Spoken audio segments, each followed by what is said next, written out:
আসসালামু আলাইকুম এভরিওয়ান, পদ্মাডালে সবাইকে স্বাগতম। দেশ ও দেশের বাইরে যে যেখান থেকে আমার ভিডিও দেখছেন, আশা করি সবাই ভালো আছেন। আলহামদুলিল্লাহ আমরাও ভালো আছি। তো আজকে ভিডিওটা হচ্ছে সকাল থেকেই শুরু করেছি। সকাল থেকে আসলে হচ্ছে হল রুম পরিষ্কার করার কাজে লেগে পড়েছি, কারণ হচ্ছে সোফাগুলা আসলে 2-1 দিন আগেও পরিষ্কার করেছি। যেহেতু বাচ্চার ঘর, সবাই বুঝতে পারতেছেন, বাচ্চাদের ঘরে তো পরিষ্কার করলেও আবার পরিষ্কার করতে হয়। তো আজকে হচ্ছে সকাল থেকে একদম হল রুম গুলা ভালো করে গরম পানি দিয়ে, আমি একটা শুকনা কাপড় দিয়ে গরম পানিতে ভিজিয়ে তারপর হচ্ছে ড্রাই ভালোভাবে সোফা মুছে ফেলেছি সব দিক দিয়ে। এখন হচ্ছে মোছার পরে হচ্ছে আমি গাদিগুলো ঠিক জায়গায় রেখে দিচ্ছি। তো সবাইকে জানাই পবিত্র ঈদ উল ফিতর, ঈদ মোবারকের শুভেচ্ছা।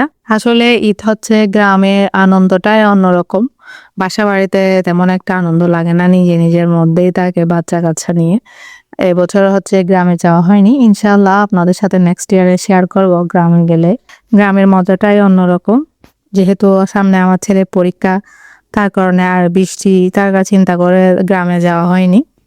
তো দেখতেই পাচ্ছেন, কথা বলতে বলতে আমি হল রুমটা একদম ড্রাই ক্লিন করে সব কার্পেট বিছিয়ে নিয়েছি এবং হচ্ছে টেবিলটাও গুছিয়ে রাখতেছি। যেহেতু সকাল টাইমে কাজগুলো করতে না একটু লেট হয়ে যাবে, তার কারণে হচ্ছে আজকে একটু গুছিয়ে রাখতেছি। বাসায় আরো অন্যান্য কাজও করেছি। এই দেখা যায় শোকেস হতে, ফার্নিচার হতে, বেডরুমে সবকিছু আবার নতুন ভাবে ক্লিন করতে হয়েছে। বেসিন ক্লিন করেছি, সে সাথে ফিল্টার ক্লিন করেছি। আসলে কাজ করার সময় না অনেক সময় ভিডিও অন করতেও ভুলে যাই, কাজ করে ফেলি। সে সাথে সকালবেলা একটু সবজি বাজারও গিয়েছিলাম, টমেটো, কাঁচামরিচ, ধনিয়া পাতা, তারপর 2-1টা সবজিও নিয়ে এসেছি, লাউ, ভেন্ডি।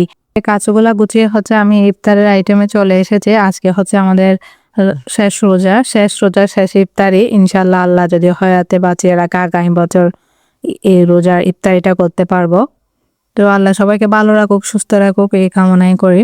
তো আমি হচ্ছে পরোটার ডোটা রেডি করে রেখেছিলাম, সেই সাথে পরোটা বেলেও রেখেছি। আজকে ইফতারিতে হচ্ছে পরোটা, তো তাওয়াতে পরোটা দিয়েও দিয়েছি একটা। পরোটা গরুর মাংসের ঝোল দিয়ে পরোটা চলবে, সেই সাথে হচ্ছে চূড়া, তারপর ফ্রেঞ্চ ফ্রাই বানাবো বাচ্চাদের জন্য। তো আমার পরোটা হচ্ছে এক পাশ হয়ে এসেছে, এখন হচ্ছে উল্টিয়ে দিয়েছি। আমি হচ্ছে পরোটাগুলোকে ভালোভাবে আগে ছেঁকে নিই এই পাশ ও পাশ করে, তারপর হচ্ছে তেল দিলে আমার ভালো লাগে, যেমন ফুলে ওঠে এবং খেতেও মচমচে হয়। তো এখন হচ্ছে চারপাশে তেল দিয়ে দিচ্ছি, এবার হচ্ছে একটু চিপে চিপে দেব। তো পরোটা হয়ে এসেছে, এখন হচ্ছে আর একটা দিয়ে দিব। এটা হতে হতে হচ্ছে আমি অন্য কাজ করে নেবো, বেসিনে কিছু টুকটাক ধোয়া পোলাও করে নিয়েছি। তো উল্টিয়ে দিয়ে এখন হচ্ছে আবারও আরেক হওয়ার জন্য রেখে দিয়েছি। দেখতেই পাচ্ছেন মাশাআল্লাহ পরোটাগুলো সুন্দর হচ্ছে একদম। তো ফ্রেঞ্চ ফ্রাইগুলো ধুয়ে হচ্ছে আমি পানি জড়িয়ে যাওয়ার জন্য রেখে দিয়েছিলাম, কারণ হচ্ছে পানিতে গেলে না যখন মশলা টশলা দিলে ওগুলো লেগে যায়। তো আরেক চুলায় হচ্ছে আমি ফ্রেঞ্চ ফ্রাইগুলো বসিয়ে দিচ্ছি, যেহেতু ইফতার টাইম, তাড়াহুড়া লেগে যায় যতই তাড়াতাড়ি করে না কেন। লাস্ট টাইমে বাচ্চাদের পছন্দ অনেক এই ফ্রেঞ্চ ফ্রাইটা, এই রমজানে না প্রায় 3-4 বার বানানো হয়েছে।